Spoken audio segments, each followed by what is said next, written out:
जर रात्री रघुनाथ पंतांची फौज पोचती तर त्याच दिवशी महाराजांचं राजकारण यशस्वी झालं असतं, प्लॅन यशस्वी झाला असता आणि जंजिरा मराठ्यांकडे कधीच आला नाही हे इतिहासातलं वाक्य आपल्याला खोडायला लागलं असतं. तो त्याच वेळेला आला असता. लाई पाटलासारखा माणूस जंजिऱ्याच्या रात्रभराच्या कडक थंडीमध्ये त्या पाण्यातून शिरून जंजिरापर्यंत आपल्या साथीदारांबरोबर जातो उघड्या अंगाने. तिथे तटाला दोऱ्या लावतो. त्या शिड्या लावल्यानंतर रघुनाथ पंतांच्या येण्याची रात्रभर वाट बघतो आणि आता सकाळी कोंबडा आरवेल आणि फुटी होईल आणि तांबडं फुटेल, आता नाही शक्य, नाईलाज होतो. पण तो माणूस पुन्हा त्या पाण्यात उतरतो, त्या शिड्या काढतो, परत येतो.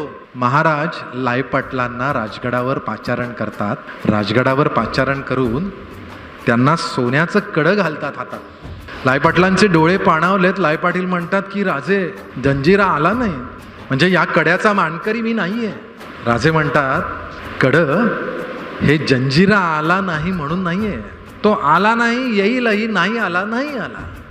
पण रात्रभर स्वराज्यासाठी पाण्याखालून जाऊन त्या शत्रूच्या काळजापर्यंत पोचलात आणि त्याच्या काळजावरती सुद्धा हात ठेवून येण्याची हिम्मत जी तुम्ही केली, ते साहस, ते धाडस, ती निष्ठा, याच्यासाठी हे सोन्याचं कड आहे. महाराजांनी सांगितलं पाटील, आजपासून तुम्हाला आम्ही मान देतो पालखीचा.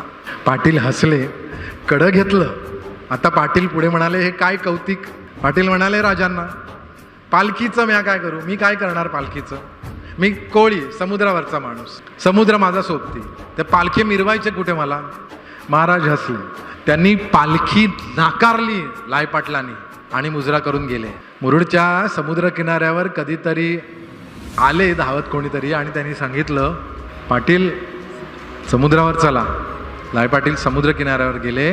महाराजांनी तिथे समुद्रावरती एक प्रचंड मोठं गलबत हे समोर लायपाटलांसाठी समुद्रावर मुरुड जंजिऱ्याच्या पश्चिम समुद्रावरती असं झुलत होतं आणि त्या बलबताचं नाव होतं पालखी. राजा शिवछत्रपती महाराज की